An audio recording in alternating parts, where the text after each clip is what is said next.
دوای 28 ساڵ لە ڕاپەڕین هەرێمی کوردستان خاوەن حکومەت و پەرلەمانێکی چالاک و دامەزراوەیی نییە.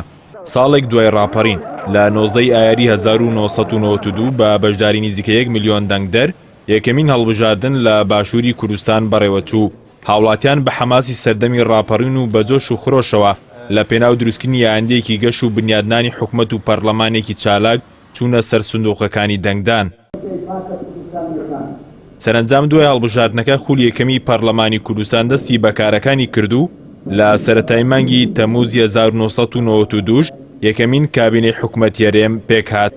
2 ساڵ بەسەر هەڵبژاردنەکە تێپەڕی و بۆی هەڵگیرستانی شەڕی ناوخۆ لە ساڵی 1994 خەونی دەنگدەران لەگۆڕنرا. حکومەتی هەرێمی یەکگرتو هەڵوەشێنرایە و کوردستان بوو بە دوو ئیدارە تا ساڵی 2005 سەردوو حکومەتی سلێمانی و هەولێریەکیان نەگرتەوە. پەرلەمانی کوردستانیش لە ساڵی 1994 تاوەکو 2000 پەکی کەوت. دواتر کۆبوونەوەی یەکگرتنەوەی پەرلەمان لە هەمان ساڵدا بەڕێوەچوو. لە ساڵی 2005 خولی دووەمی پەرلەمانی کوردستان دەستی بە کارەکانی کرد.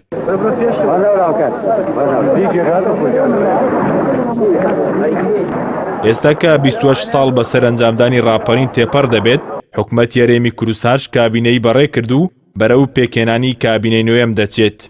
حکومەتی هەرێم بە درێژایی چارەگە سەدەیەک لە دوای ڕاپەڕین حکومەتێکی دامەزراوی و نیشتیمانی نییە و لە بری حکومەت و حیزب دەسەڵاتدارن. بە جۆرێک هەردوو حیزبەکە هێزی چەکدار و دارایی جیاواز و پەیوەندی دەرەکی جیاوازیان هەیە.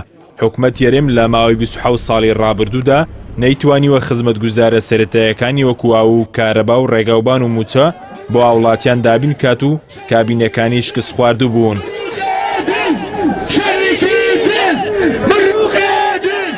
لە هەمان کاتیشدا بە درێژایی کابینەکان گەندەڵی لە حکومەتی هەرێم ساڵ دوای ساڵ گەشەی کردووە.